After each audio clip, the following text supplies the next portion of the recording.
Les Américains savaient tout des conversations et des faits et gestes des présidents français, puisque selon Wikileaks, la NSA écoutait tout. Bonjour Didier François. Bonjour. Vous êtes le spécialiste des questions de défense ici à Europe 1. Alors, qui a été écouté exactement et de quand à quand ?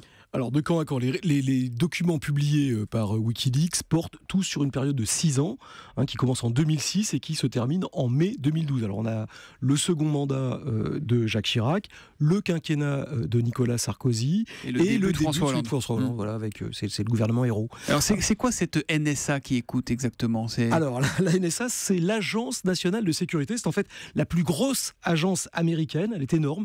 35 000 agents, 35 000 personnes qui travaillent. Un budget de 10 milliards de dollars. C'est un tiers du budget de la défense française, de toute la défense, pour vous dire. Et c'est l'agence qui est en fait chargée de ce qu'on appelle les interceptions électromagnétiques. En fait, toutes les écoutes téléphoniques, puis la surveillance des emails. C'est un peu la version moderne des cabinets noirs de l'Ancien Régime, là, quand ils ouvraient les lettres avec une bougie, mais avec à sa disposition des milliers d'ordinateurs en réseau sur l'ensemble de la planète. Mais cette NSA, elle agit de manière autonome, elle agit sur instruction politique. Pour être clair, est-ce que Barack Obama ou George W. Bush savaient, est-ce que ce sont eux les donneurs d'ordre ? Est-ce que ce sont eux qui ont dit il faut écouter Chirac, il faut écouter Sarkozy, il faut écouter Hollande ? Alors, ça ne se passe évidemment pas comme ça, vous pensez bien, d'abord parce que le rôle des services de renseignement, c'est aussi de protéger l'exécutif. Donc de pouvoir à ce que l'exécutif dise moi je ne suis pas au courant. L'exécutif, lui, valide ce qu'on appelle un plan national de renseignement. On leur donne des orientations de recherche. À partir de ces orientations de recherche, évidemment, les gens de la NSA vont aller trouver les bons capteurs et ce qu'on appelle les sélecteurs techniques qu'il faut écouter. Les sélecteurs techniques, en l'occurrence, c'est les téléphones portables.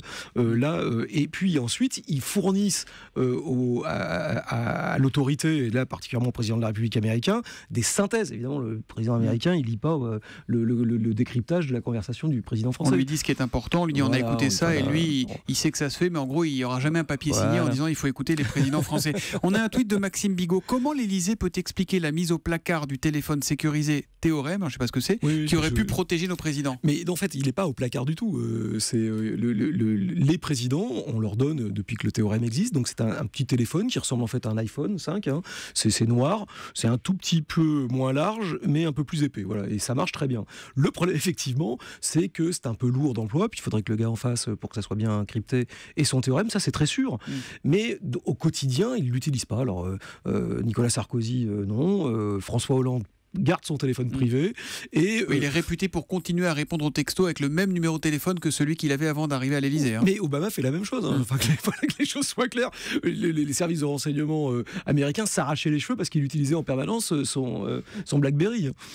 Quel intérêt pour les Américains de tout écouter comme ça ? Alors, en fait, là, on n'est pas sur du secret, on est sur de l'environnement. Grosso modo, ça leur permet d'éclairer les décisions du chef de l'État, soit sur des grandes négociations internationales, soit sur l'état d'esprit des dirigeants français, dans le cadre de discussions avec eux, ou avec les Allemands, ou avec d'autres. On est dans une espèce de off international. C'est comme une espèce de briefing qui ne dirait pas son nom. Donc en fait, tout ce qui relève du vrai secret défense, là pour le coup, ils sont sur du crypté. Il y a quelques mois, on apprenait qu'Angela Merkel était espionnée, la chancelière allemande. Est-ce qu'il ne faut pas être naïf pour penser que ce n'est pas la même chose avec les chefs d'État français, franchement. Strictement aucun doute sur la question, je vous rassure. Ça ne surprend que Wikileaks, ça ne surprend pas du tout ni les chefs d'État français. François Hollande, ce matin, il n'est pas surpris quand il va découvrir Libération. Absolument pas.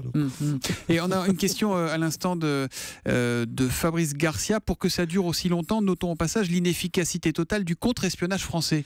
Mais non, mais encore une fois, c'est pas... On fait pareil ? D'abord, on essaye de faire pareil. La France a de très très bons moyens techniques. Le souci, encore une fois, là, vous l'avez bien noté, il est sur l'utilisation ou pas des moyens cryptés. À partir du moment où le président de la République ne veut pas utiliser de moyens cryptés parce qu'il estime que ce qu'il dit sur son téléphone privé ne relève pas du secret défense, il a raison là-dessus d'ailleurs. On ne va pas l'obliger à le faire.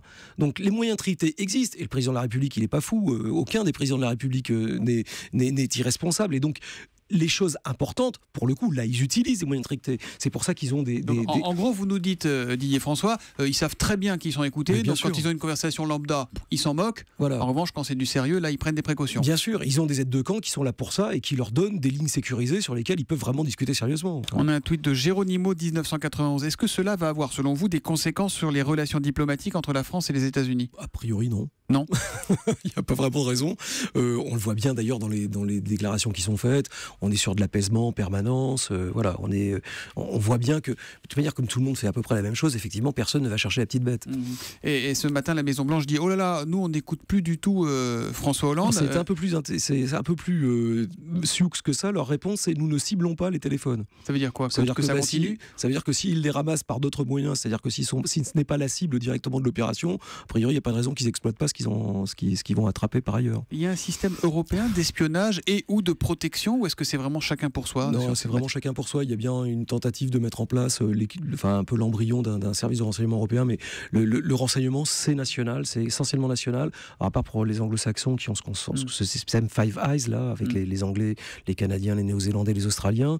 Il y a des échanges en bilatéral, hein. Tout le travail se fait beaucoup en bilatéral, mais en multilatéral, c'est compliqué. Merci Didier François, spécialiste des questions de défense d'Europe 1, d'être venu nous éclairer sur ces révélations de Wikileaks ce matin. Merci.